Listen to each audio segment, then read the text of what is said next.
You can always add it. Okay, taking out the vent screws.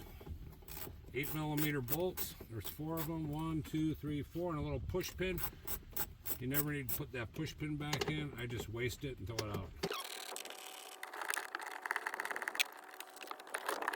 Want me to grab you? All the screws I usually keep all in one place. Every one inside the vehicle so they don't get kicked.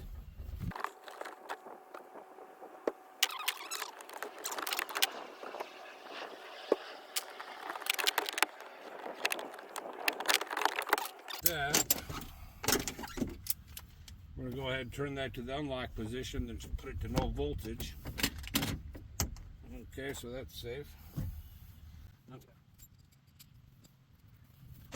We got a total of 9 13mm that hold it down.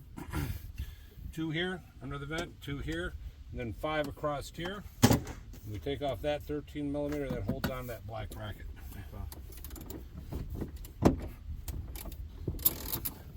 Use a 13mm 1/2-inch ratchet, works better than 3/4, depending on how much rust is underneath on the bolts.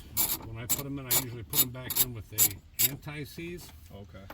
Your bolts look very good, so it might be a Southern car.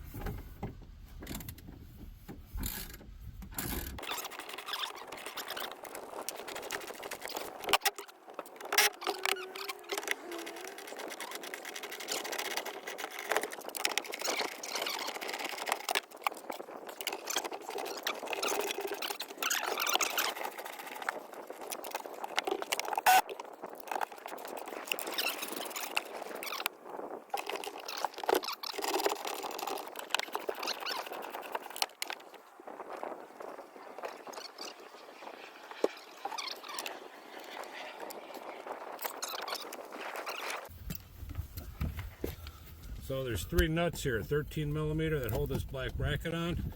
You only got to do the back one and the far passenger side. This one here is just to hold the whole thing from underneath. Come up pretty easy.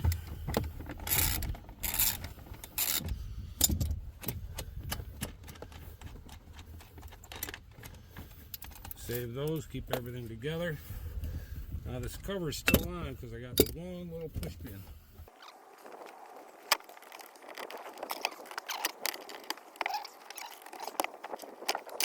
Okay, so this one, we got to slide out from underneath the seat ever so carefully. You want to sit here and slide it through, not to damage these wires back here. And this little push tab right here, that pops it up. And once you pop it up, you move this arm up, the whole connector moves backwards. It's pulled. You got to kind of help it with the hoses by pulling underneath the seat. That's what pulls it. Then you close it. Then you pull it back underneath the seat. So when we slide the battery back in, it doesn't get smashed. And you fold it up. Carefully put it underneath that seat. Okay, so we got a 10mm right here. We're going to undo this. This is where all the communication comes from. While you undo this one, once it gets loose, pretty much just use the socket. And it's a really long bolt. It goes into a plastic container, retainer that has a metal thread in it. And if you over tighten it, you'll snap it, and it's part of the battery. So you have to be very careful when you're tightening it back up. And when you're tightening it back up, this in here gets pulled in as you're tightening it, so you actually have to pull it off while you're doing it. You feel the tension on the bolt actually pushing it off. It's 30 full threads at least, or 60 half threads. That's what I've counted. There we go. So we're all done there.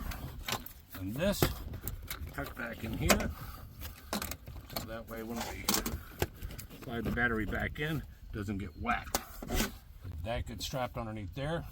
All those wires are toast, which just happened to be. So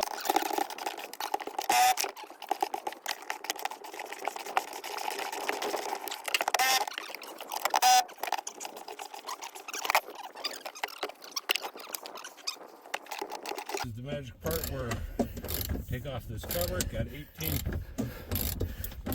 screws, real coarse thread, not down with a whole lot of torque. The washer, the rubber washer, sometimes they get stuck there. They actually create a seal. Don't lose the seal, stick them back in. 18 of those with a Torx 30 security bit, one that has a little hole in the side.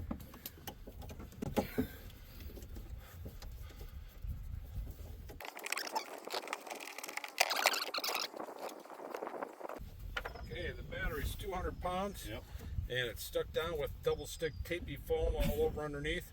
There's one positive locating hole. What you got to do, you got to take the rear cover off so that way you can get in here and get a good bite on it. Okay.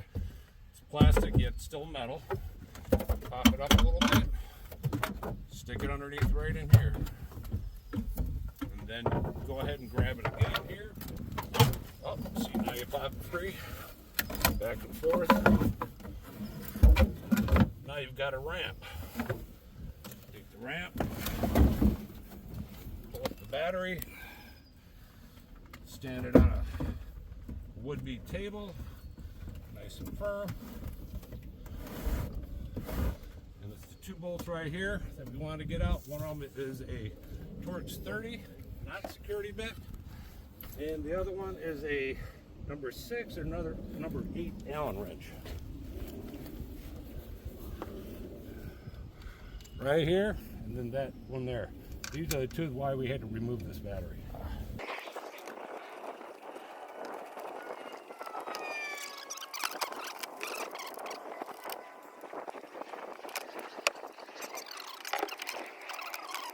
Push. Believe it or not, these are probably the first ones that didn't like snap. They go, Thank God. and they pretty much loosen up. But trying to get in there with it, no way. These we just throw out.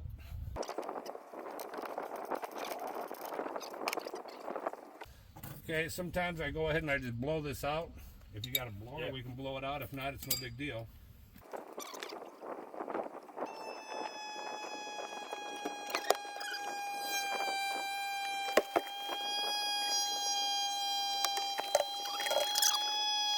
I'm going to start taking off the cover, the rest of the cover anyway.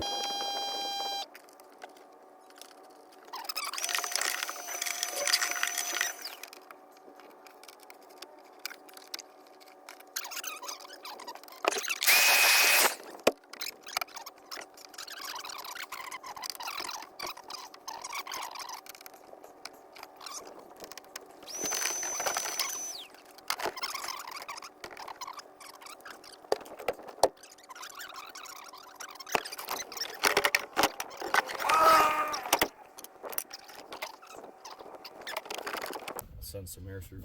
Okay, we pull this cover back out for the plug, and we pull it cover. Oh.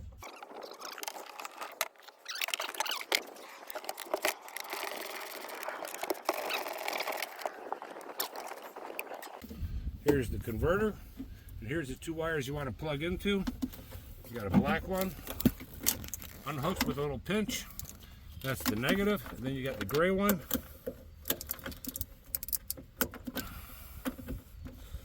That's the positive. DC power. Right now with the plug out, there's no power going through here. As soon as you put that in, you got full voltage of this pack. Since this vehicle is not equipped with a jump start switch, this is the plug that we normally plug into. This plug here, with the right configuration, with the button, we might be able to just feed 12 volts through here. Okay, but we might have to undo this plug to actually see what kind of voltage we have here. Which one's positive? Looks like it's the top one on the driver's side, and the black one, bottom one on the passenger side. And there's two prongs in here that you can tie into with blade